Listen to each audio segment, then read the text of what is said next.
की दौलत मिल गई, लेकिन मैं इतना बदनसीब बाप हूँ कि अपने औलाद की एक झलक भी नहीं देख सकता। भैया, अरे आप बदनसीब नहीं है, आप तो नसीब वाले हैं भैया, जो आपके घर में अपने घर में औलाद पैदा हुई है। अरे बदनसीब तो वो होते हैं भैया जिनकी कोई औलाद नहीं होती, जो बे औलाद होते हैं। आपको तो खुश होना चाहिए भैया, क्यों आप अपने नसीब को कोस रहे हैं। सब मेरी बदौलत। जानते हैं, जब आज मैं आपसे मिलने आ रहा था ना, तो हमारे मुन्ना को बहुत तेज बुखार था भैया। भाभी माँ जिद कर रही थी कि राजेश मैं भी चलूंगी। मुन्ने को बुखार था, इसी वजह से मैं भाभी माँ को साथ में लिवा करके नहीं आया। अच्छा नहीं लाया, बहुत रोती रहती है आपके लिए वो। ए भैया, तेरे ऊपर बहुत बड़ी जिम्मेदारी है मुन्ना। मेरी बात सुन बाबू। बोलिए।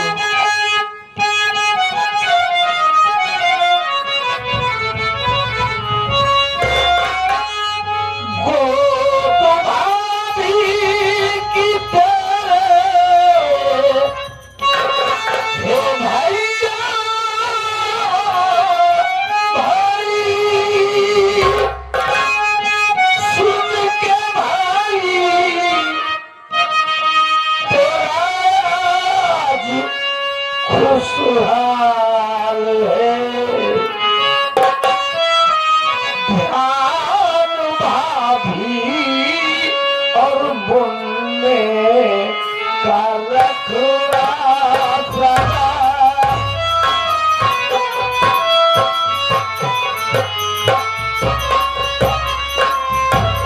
ध्यान भाभी और मुन्ने का रखवा सदा। मेरी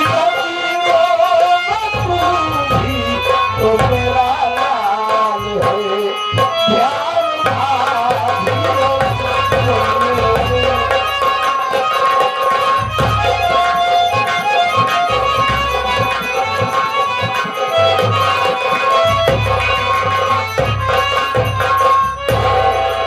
संतोष, अब घर की जिम्मेदारी तेरे ऊपर है भैया। अपने भाभी बच्चे का ख्याल रख। राजेश, भैया मैंने तुझे भाई नहीं औलाद की तरह पाला है, और मालिक की प्रार्थना करता हूँ कि हे मालिक, अगर मुझे दोबारा जिंदगी देना इंसान की, तो भाई के रूप में मेरा राजेश ही आप रोइए नहीं भैया, सब ठीक हो जाएगा। मालिक ने चाहा तो। हमारी बात सुनिए आप।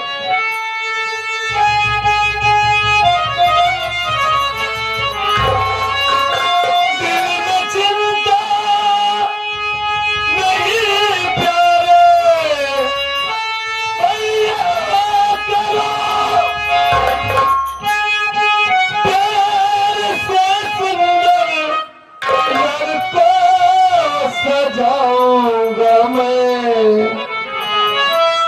मेरी बात तो विश्वास भैया करो।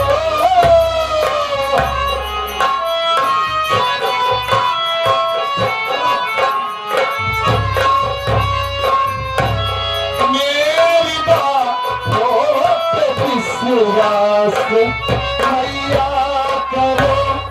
प्यार से अपने घर को सजाऊंगा मैं, मेरी बात को विश्वास भैया करो।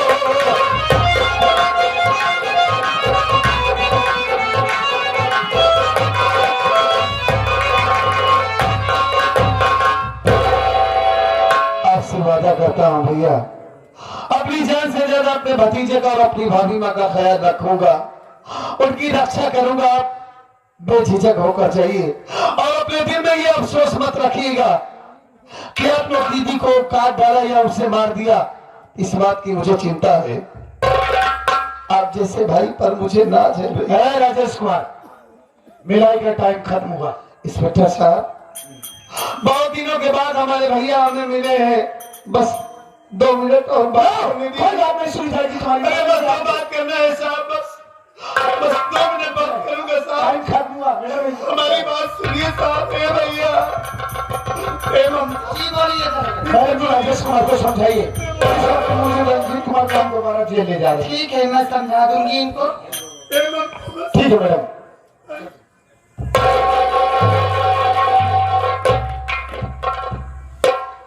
देखो जी, आप रोइए नहीं, इसलिए कि अब ज्यादा टाइम नहीं है।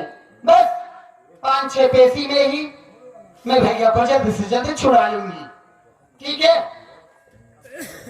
क्या करूं ममता, भाई का प्यार ही ऐसा होता है। अब तुमसे क्या बताऊं, हमारे भैया ने, माँ बाप तो इतना छोटा सा था तभी दुनिया को छोड़कर चले गए ममता। भैया ने हमें माँ बाप की कभी कमी नहीं महसूस होने दिया। मेरे लिए सब कुछ किए वो जो एक बाप करता है, एक माँ करती है। अगर भगवान भाई दे तो सबको ऐसा भाई दे जैसे हमारे भैया है। आज इतने दिनों के बाद भैया को देखा तो आंसू रुके ही नहीं ममता। मैं समझ सकती हूँ, एक भाई का दर्द एक भाई ही समझ सकता है। सच कहती हूँ ममता, यहाँ मुझे दर्द भी हो रहा है भाई के लिए। हाँ, नहीं नहीं ठीक है ममता, तुमसे वादा करता हूँ कि तुम्हारे सामने कभी हमारी आंखों में आंसू नहीं आएंगे। हाँ, और अगर आप ऐसे रोते रहोगे तो मैं कुछ नहीं कर पाऊंगी भैया के बारे में। ठीक है? नहीं मेरी जान, मैं तुम्हारे सामने नहीं रहूंगा। ए जी, तुम्हारे ऊपर तो मुझे पूरा भरोसा है, लेकिन मैं आपसे कुछ कहना चाहती हूँ। क्या कहना चाहती हूँ? मैं आपसे ये कहना चाहती हूँ कि ये आप अपना भेष चेंज कर लीजिए। ठीक कहती है ममता, और मैं तुमसे क्या बताऊं कि जो तुम पैसा दी थी ना, वो पैसा तो दवा में और राशन नहीं खर्च हो गया। अच्छा, वादा करता हूँ तुमसे कुछ न कुछ इंतजाम करके मैं एक जोड़ा घर का कपड़ा ले लूंगा। बस आप ये कैसी बात कर रहे हैं? जब आपकी ममता आपके साथ है तो चिंता किस बात की है? देखो जी, मैं आपको पैसा दे रही हूँ, आप अपने लिए एक सेट कपड़ा ले लेना। ठीक है? ये लीजिए, पकड़ो। अब मैं तुमसे बार बार, वाकई में ममता, सच में तुम हमारे साथ न होती तो हमारा क्या होता। पैसे की जरूरत पड़ेगी तो आप मेरे घर पर आ जाना, मैं आपको ढेर सारा पैसा दूंगी। मालिक सबको ऐसी पत्नी दे जैसी तुम हो, बड़ी सेवा करती हो। सेवा तो मैं तुम्हारी करती हूँ वाकई में ममता, लेकिन तुम जब मुस्कुराती हो ना तो सारे गम को भूल जाता हूँ।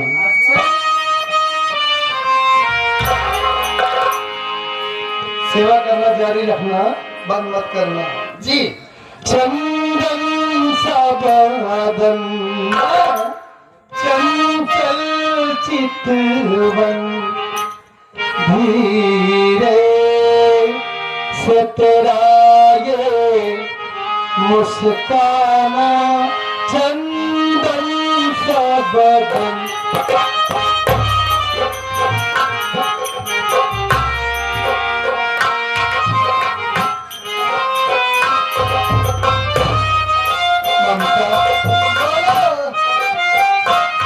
मुझे दोस्त न देना जग वालों।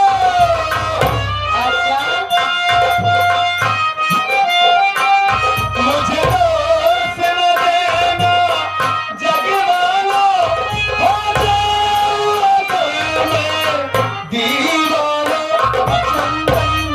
भजन चंचल चितवन धीर सतरागे मुस्काना क्या कहीं मैं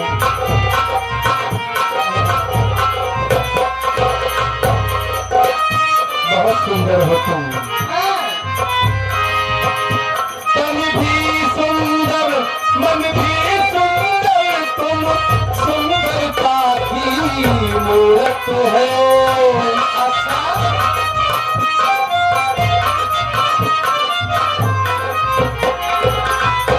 तन भी सुंदर मन भी सुंदर तुम सुंदरता की मूरत है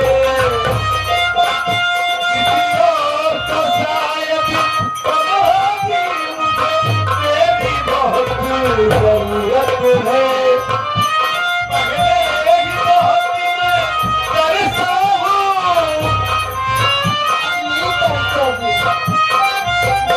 पहले ही बहुत मैं तरसा हूँ अब न मुझको तरसाना चंदन का भजन चंचल चितवन धीरे से तेरा मुस्काना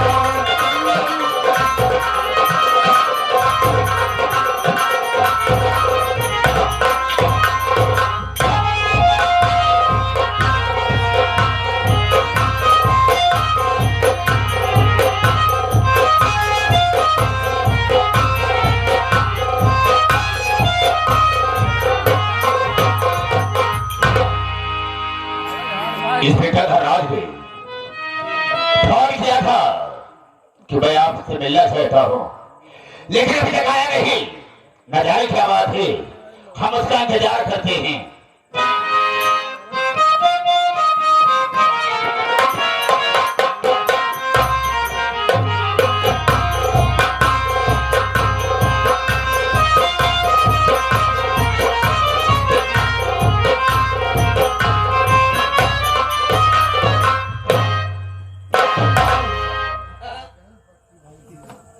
इंस्पेक्टर धनराज,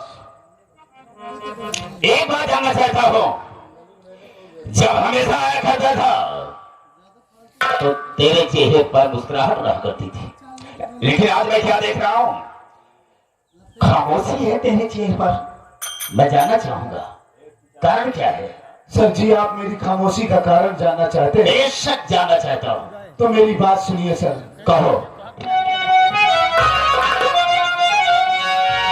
सुनो मंत्री जी बात सच जो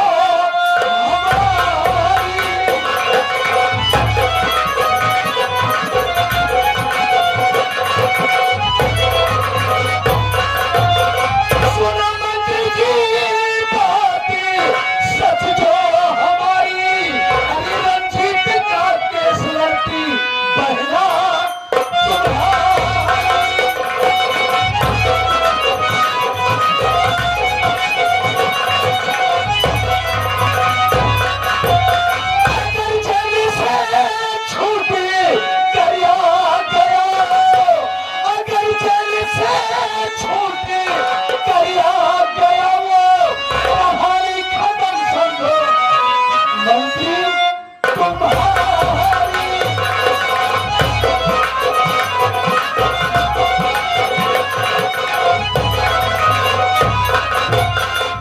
गजब हो गया मंत्री जी, गजब हो गया।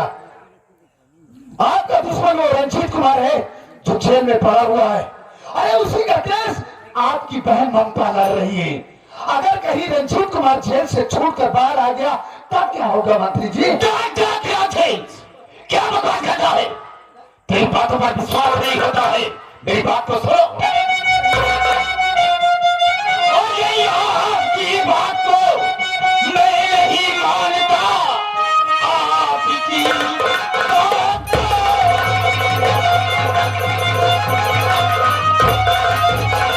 आपकी बात मैं नहीं मानता।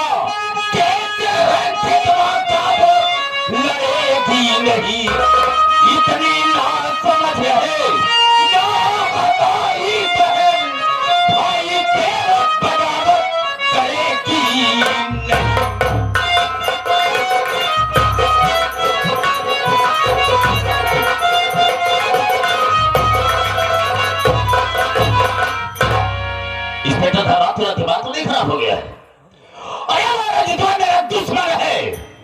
और मेरी बहन ममता वकील जो है वो उसका केस कतई नहीं लड़ सकती है, न तो उसका रिहाई करा सकती है।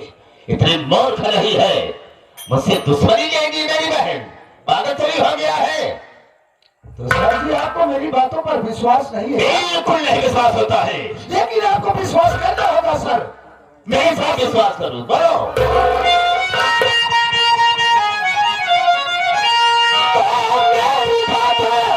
विश्वास मंत्री करोगी मेरी?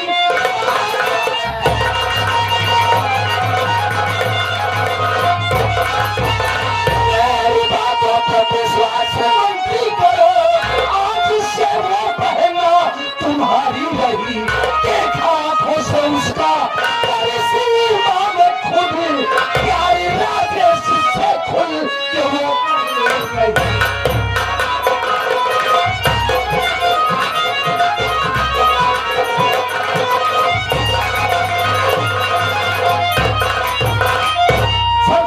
मेरी बातों पर विश्वास करना होगा। अरे कल ही की बात है, जब मैं मुंशी रंजीत कुमार को पेशी के लिए अदालत लाया तो वहां पे मैंने किसको देखा? आपकी बहन ममता को। इतना नहीं सर, इतना ही नहीं बल्कि वकालतनामे में बकायदे आपकी बहन ममता के हस्ताक्षर थे। और सुनिए, उसी रंजीतवा का जो छोटा भाई राजेश कुमार है, उसी राजेश से आपकी बहन प्यार करती है। हाँ, प्यार करती है। मैंने अपनी नजरों से देखा कि वो राजेश की बाहों में बाहें डालकर झूला झूल रही है। अरे समझाइए सर अपनी बहन को, कहीं कुछ उल्टा सीधा हो गया तो आप इस पूरे प्रदेश में किसी को मुंह दिखाने के काबिल नहीं रहेंगे। मतलब कि तुमने अपनी आंखों से देखा? Yes sir. तो ठीक है, इस समय मैं कहीं क्या सकता हूं, मेरी बात को सुनो, मैं कहना क्या चाहता हूं। सर ठीक है, आज ही आने दो ममता को घर। ठीक है,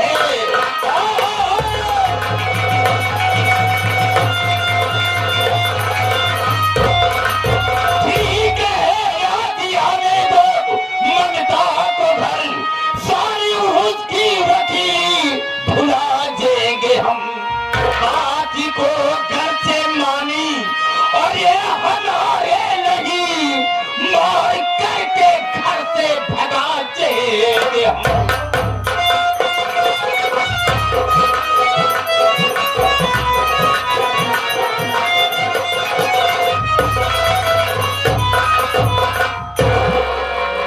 इस पर बता रहा। जी सर। ठीक है, अगर ये बात सही है तो आने दो उसको, हम उससे पूछेंगे और उसे समझाएंगे कि पूरा नितवा का केस नहीं लड़ेगी। अगर मेरी बात समझ आती है तब तो ठीक है, अगर मेरी बात को उल्लंघन किया ना मानी तो हम उसे घर से बेघर कर देंगे। राइट सर, यही होना चाहिए। देखिए सर, मैंने आपको इतना इम्पोर्टेंट न्यूज दिया, इसके एवज में तो मुझे कुछ मिलना चाहिए। कहने का मतलब ये, काफी दिनों से मेरा जेब खाली है, अगर कुछ मिल जाता तो। इंस्पेक्टर धनराज जी सर। जो बातें तुमने बताई है इससे हम थोड़ा डिस्टर्ब हो गए। इस वक्त मैं तुझे कुछ नहीं दे सकता, लेकिन हम वादा करते हैं कि तुम यहाँ से जाओ, हम तुम्हारे मोबाइल पर 50,000 रुपये भेज देंगे। ओके सर, ठीक है, जा सकते हो। जय। इस वीडियो को लाइक करें, हमारे चैनल को सब्सक्राइब कर बेल आइकन जरूर प्रेस